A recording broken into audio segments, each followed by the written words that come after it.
LSD isn't always a happy experience. Like, my mate Paul met this Italian couple whilst he was backpacking, and they invited him back to their room for a threesome, and they gave him some LSD, and when they got there, the bloke one pulled a screwdriver on him and made him shit in his own shoe and eat it, whilst the woman one filmed it.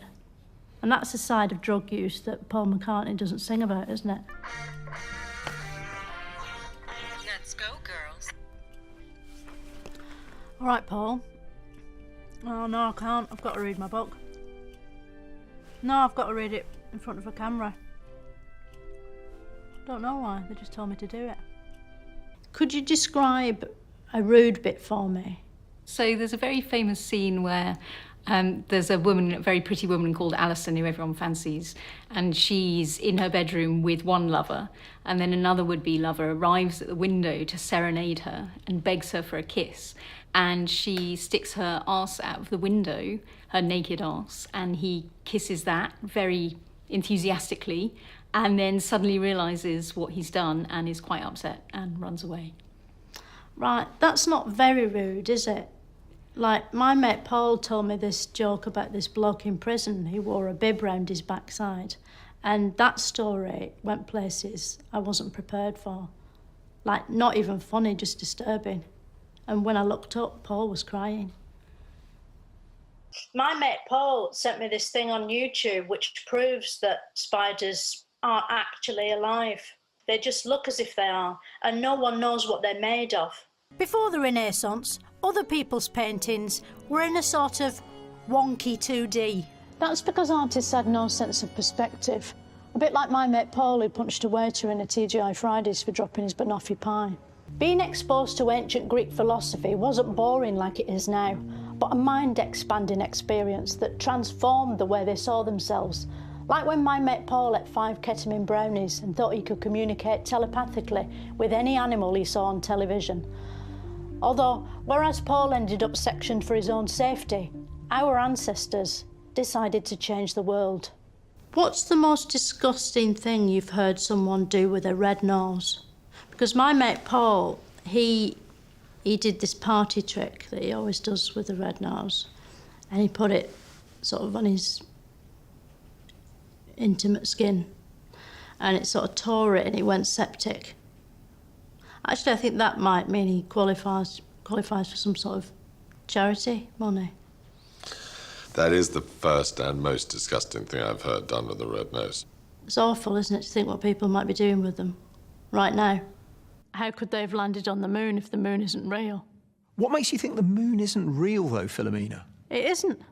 I don't know if you've done your own research, but my mate Paul sent me a video that exposes the whole thing. Can you prove the moon exists? You can't, can you? We see it in the sky, we have sent spacecraft to the moon, we've brought samples back to Earth. No, watch the video. It'll open your eyes. What's that? This is a fly machine. It's like the helicopter. It doesn't look very convincing. Like my mate Paul invented a treadmill for his fiance's pet snake, and the sketches for that were much more convincing than this, and he was on mushrooms. Mind you, the prototype did pull the snake's head off. Yeah. Worst ending to a birthday party I've ever been to. My mate Paul did a 30-mile sponsored walk to Harrogate dressed as Spider-Man for Help for Heroes. And on the day, he had terrible diarrhoea, but he soldiered on.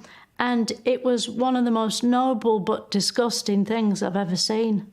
Eventually, the organisers had to intervene, but he raised £368. You know, the Crusaders never did that, did they? No. Some people have a sudden religious conversion, don't they? My mate Paul was driving to Winchester when a lorry jackknifed in front of him, and he was hurtling towards it and everything went slow-mo. And Paul, who's never been religious, spoke to Jesus and said, "I promise if I survive this, I'll believe in you." And he did survive, but he fractured his skull and broke both his legs. Why did Jesus do that to him? Well, you've raised a very significant question about the nature of providence. Have I? You have indeed. If we believe in a good God, why is there so much evil in the world. Now, your friend, Paul, his accident, to what extent can one blame God for that? See, Paul never forgave him. He said, if I ever see Christ again, he's a dead man. Right.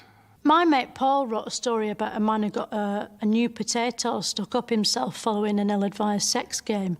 And he wrote that in the form of a limerick. No one died, but it sounds horrendous. Is that a tragedy? Or would the potato have to take root and kill him for it to qualify? It sounds like a very unfortunate incident. I'm not sure it has a more timeless relevance that might make it a tragedy. Paul said it really happened as well. Honestly, he's had such a time of it lately, he really needs a holiday.